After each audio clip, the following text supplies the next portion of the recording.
So multi-tenancy support within a Zabbix, which like all of our previous videos were mostly like manuals how to use the functionality, but this is like just generic topic like is Zabbix capable to work in a multi-tenant environment. So basically we're talking about not only monitoring our own infrastructure like our own office, data center or whatever else, but let's say if we have multiple customers and we are providing our monitoring as a service, or maybe it's not even our service, maybe we simply need to monitor multiple teams where we want to be sure that those will somehow be separated inside a Zabbix. So basically they would not know about the existence of each other. So this again, just like I told you, will be more a theory topic, and I've written down here, I think the main problems that everybody should be and probably are afraid when we're talking about a multi-tenancy monitoring, again, within the Zabbix is, first of all, remote locations. So I have another tab where I will be just doing drawing. So if we have our let's say headquarters where we have Zabbix also installed. So we have a Zabbix somewhere here, and this is our headquarters. So we can monitor everything inside, which is good, but at the same time we have some other locations in some different cities or different countries. So the question might be like, how can I monitor those? And this could be not our, let's say, branches. These could be our customers. So we are sitting at our home and providing a monitoring service to somebody in some different countries, different cities. So we need to somehow do these connections, right? And this is not a problem at all for the Zabbix. And if you were watching previous videos, then you probably already know about the existence of component called the Zabbix proxy, and basically how it would look like. So let me get rid of this. So we have our headquarters here, and we have a remote location that we need to monitor, and most likely our customer, whoever else that we need to monitor, will not allow any let's say direct connections over the public internet, right? Because there will be a firewall. Nobody likes incoming connections from somebody, especially if we're talking about a public network. So the best solution here would be to install Zabbix proxy. So Zabbix proxy goes inside the environment, remote environment that we want to monitor, and then our headquarters Zabbix server is communicating with our Zabbix proxy. And again, not a new thing. So when we are using a Zabbix proxy, we are able to choose direction of the connection, and usually, like probably 90%, we are using active Zabbix proxy, which means that all connections are outgoing from the proxy to our Zabbix server to the headquarters in this case. So our Zabbix proxy would connect to the Zabbix server, request the config, collect all the data here in the remote location, and then push the data back. Limitations, none. How many proxies we can have? Unlimited amount of the proxies. So we can have one customer, 200, or even thousands, like 5, 10, 20,000 proxies with one single server, no problem at all. Each of those proxies would connect to the Zabbix server, request its own configuration, and do its own monitoring. Like if you're still a bit afraid, or your customers are afraid about disconnections, you can use encryption between these components, and like nowadays you should probably use TLS 1.3. Just today somebody shared about some sort of the hack where TLS 1.2 was exploited, so TLS 1.3 was not touched, so this could be the good choice. Right, so we got a story about the proxies, unlimited proxies with a Zabbix server, different locations, and stuff like that. So basically this covers our remote locations, so no problems at all. Same IP addresses kind of simple thing, but let's say again, we have our headquarters, we have our remote locations, maybe 1 and 2. And in these locations, we have IP address, I know, let's say like this, and I cannot copy. And we have the same IP address in this location. We want to monitor both of them, right? These both are our customers and we need to monitor them with our Zabbix server. So the very simple question might be like, how can we know which one we will be monitoring, right? We are, I have Zabbix also here. So when we are creating a new host, which will be our data source, I don't see the create host. Give me a second. Oh, sorry, monitoring host. Yeah, configuration hosts. Create a new host. So this is the only field which basically determines how we will be doing our connections, which is IP address or DNS name. So technically, we need to write here our address 192.168.56.1, which we need to monitor. But the problem is that we have in the branch number 1 such IP address and in the branch number 2, which could be a problem, but actually it's absolutely not, because remember, in each of these branches we have a Zabbix proxy, proxy 1 and proxy 2, and these proxies are serving as let's say uniqueness criteria for each of these IP addresses. So when we're talking about the proxies, we also need to create them in the front end, right? So create proxy and a proxy name. Let's say United States active proxy. And in the proxy config file in the service of the proxy, there will also be the parameter where we need to define proxy name, which again must be exactly the same as we have in the front end. And the second one could be, let's say, Europe, right? So we get this. So this would be USA, and this will be Europe. And when we are creating our hosts, again in the configuration hosts, create a new one, we decide that we need this IP address, but in this case we need to monitor only USA, so we also have to choose monitored by the proxy USA. Field groups, yeah, like use the host and groups Linux servers add, and after this, when we have specified that this will be monitored through this proxy, Zabbix server knows that when we need to collect some sort of the data, we have the proxy USA, so the config will be sent to this proxy. This proxy will receive an items that will also specify that we need to monitor this IP address. If we're talking about this one, Euro proxy, it will not even get IP address because we don't have a host for the Europe, we have a host for the USA. So there won't be any conflicts at all, right? Start over, so same IP addresses, not a problem at all. And then I think the last one, like this is a very major, because we have a front end. Like all of you know, the Zabbix has a front end where you can do all the configurations and stuff like that.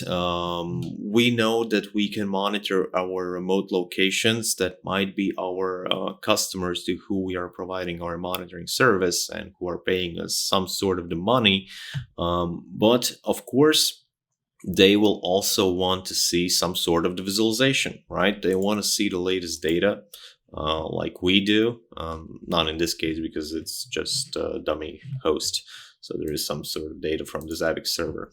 So they want to see it. They want to see the dashboards and also like the monitoring problems, some sort of the history, which gets us a problem. Let's say if we have, just like now, we have a USA host and again, configuration hosts, and I could create some Europe host, also group Linux servers and interfaces, whatever, and proxy Europe. So we have basically two separate hosts where this one would be designed for our, again, Europe customer, and the second one would be designed for USA customer, this one.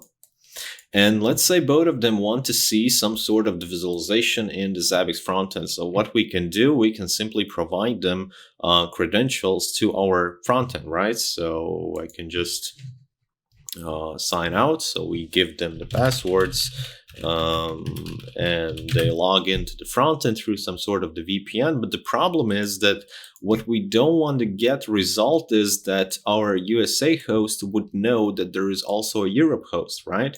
Because all of the security concerns and all of the sensitive data that we might be monitoring, and in some sort of the items like SSH, Telnet, database monitoring, some Zabbix agent custom user parameters, we might be also providing some sort of the passwords to the services of our customers, and we definitely don't want them to see each other information. That's like no doubt. If somebody from remote location number 1 logs in, he should not see anything aside from what we want him to see. And to solve this problem, basically it's again quite of simple. We are talking about permission system in Zabbix, and all the permission system in the Zabbix is based on the two things: host groups and user groups. Which, of course, if we decided and we know that we will provide this multi-tenant service as a monitoring, we need to keep this in mind right from the beginning when we start deploying our instance. Because right now, if we talk about the permissions, every user that we are creating in the front end, and we can create, again, an unlimited amount of the user, specified alias, name, surname, tell that this will be some sort of the manager from the US office, we can define a permissions. And a permission system in a Zabbix currently in the existing 5.0 version is quite of simple, right? We have 3 user types: Zabbix user, Zabbix admin, and Zabbix super admin. So the user will see only monitoring, inventory, and report tabs in the front end. So monitoring, inventory, and reports. So they won't have an access to any configuration data. They won't be able to create a new hosts, change the configuration of the items, triggers, or some sort of that. Then there are Zabbix admins, which in addition to these first 3 have access also to the configuration tab, and they are able to change the items, see the passwords in the items if they are specified in the plain text without using the secrets, change the triggers, templates, host interfaces, whatever else, but their permission might be limited. So by default, they will not have any access. So let's say I can create a new user, call this test. And I need also the user group. So I will create a user group test, add, then go back to the users, create a user test, and test user group with a test password. And the type will be the Zabbix admin. Add. So we have it. Whatever. Like configuration hosts. I am now logged in with the super admin, and you see I can see 3 hosts. So if I would sign out and log in with my admin user, I can see the configuration tab. You see I don't have an admin tab, but I don't see any hosts. Right? So I am an admin, I can see a configuration hosts, I can create a host, but I don't see my US and Europe ones. Why? Because by default, there are no permissions. So I will log back in with my super admin, and let's say for my test host, let's pretend this is a manager from the USA. I want to give him access only to the USA host in this case. So what I need to do is go to the users, not the users, because the permissions in the Zabbix, remember, are assigned based on host groups and user groups.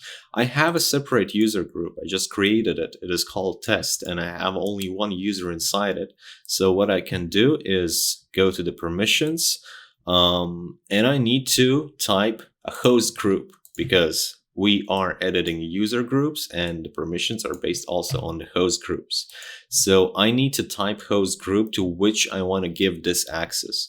And here comes the problem if we don't keep this in mind right from the beginning. So we have a USA host and a Europe host, but both of them are in the same host group, Linux servers, and this one also Linux servers. Right? So right now with the two hosts, it is not a problem at all. But if you have some sort of hundreds, thousands of the hosts, it will be quite a, let's say, complicated and time consuming to reconfigure all of this. Right now, what we can do, we can open our USA host, delete this Linux servers group, and add a new USA office. Let's call it like this, USA office, new update. I have a new host group. Now I can go to my user groups, to the test, permissions, search for USA office. Let's say I want to give read and write permissions, including the subgroups, because we can also have a nested groups inside the Zabbix. Click update, and let's try now to log in with our test. I think it was lowercase test user. And as you can see, if right now I would go to the configuration hosts, still see nothing, probably forgot something. Admin Zabbix. I'm not sure if I've clicked save. Administration, user groups, test, permissions. Yeah, I forgot to click a small add button, so be careful with this. The group was USA office, read and write, and small add button.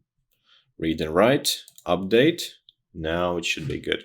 So sign out, test, and test, sign in, configuration, hosts, and there we go.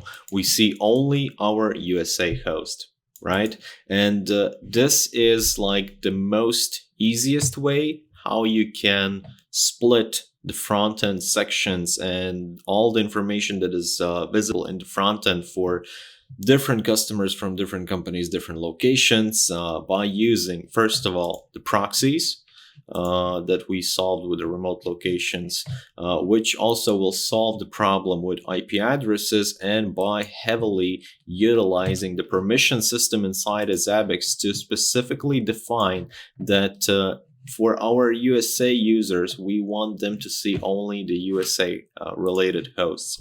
In addition, if let's say the host group and a user group permission system is not enough, for a while it is also possible to define permissions based on the tags. So you can use a tag and a value. Let's say it might be a USA host group, and this user will have only access to this host, to these triggers, if the tag, let's say service value, will be database. So basically we can split a single host into multiple user groups. Let's say DBAs would have access only to the database services.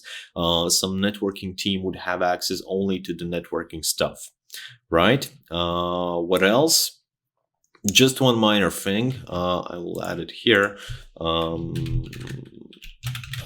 will call it advanced visualization Grafana, which is basically just another way how you can provide a visualization to your customers, some different teams which you are monitoring. Like if for some reasons you don't want to risk and give access to the front end, first of all, maybe you don't want to give them VPN connections, you don't want them to connect to your environment, because front end most likely will be installed on your office, in your data center. It's not really possible to deploy multiple front ends in each remote location, like the front end in the USA, front end in Europe, connected to the same database. It's not going to work.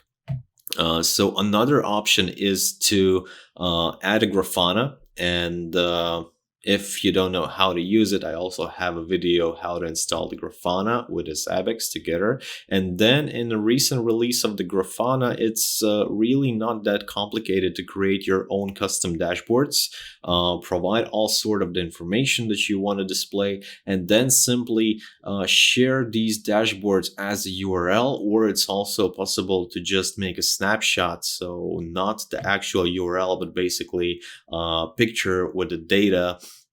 I think it's even interactive, so you can still zoom in the period for which you made a snapshot, and then you can just send it by the shuttle to your customers over an email as thing is just an HTML page, right? So that's another option. I think that's it. So actually, we did not learn like anything absolutely new. All of this functionality, like the permissions, proxies, installations, we covered it previously in all videos, but this like sums up previously acquired knowledge about like, is it possible to use Zabbix as a multi-tenant monitoring software? So yes, it is. We need to utilize multiple things, but yes, it is doable. In addition, what else? I don't know. I think that that's really it. Like, if you are worried about expenses, like, okay, we don't have any physical limitation on the proxies, we can have thousands of those, but what about expenses? How powerful should the proxies be? And this is also a good thing. Like, it absolutely depends on the size of your environment that you're planning on monitoring. Like, if your remote office or remote shop or whatever else has only like 5 computers, you can easily deploy like Raspberry Pi inside with, let's say, SQLite database, which would be just 1 core, 2 gigs memory, or even 1 gig of the memory, and it should be like absolutely fine to monitor those 5 hosts. If in some other cases you have let's say much larger office or whatever else, and you have hundreds or even thousands of hosts, it's not a problem. In this case, you can deploy more powerful proxy. Let's say add some sort of 8 cores and 16 gigs of memory, and that proxy will be easily processing around like 5,000 new values per second and pushing all this data to your Zabbix server. And remember that a proxy is only collecting the data, doing the pre-processing of the items if you have such, and then passing the data to the Zabbix server, which then is responsible to notify you about all the alerts and do all the visualization, right? So yeah, that's about it. Definitely that's it about multi-tenant monitoring. If somebody got till the end of this video, then yeah, please share your thoughts in the comment. You can ask some additional questions, because these are these are just let's say main things that came to my mind from, again, some sort of my experience, the things that usually people are asking. If you still have some sort of unanswered issues or questions that you want to ask, feel free to throw in the comments. I will try to answer them. That's it for today. See you later, guys, and thank you for watching this. Don't forget to click the like button and subscribe, of course, right? Thank you. Goodbye.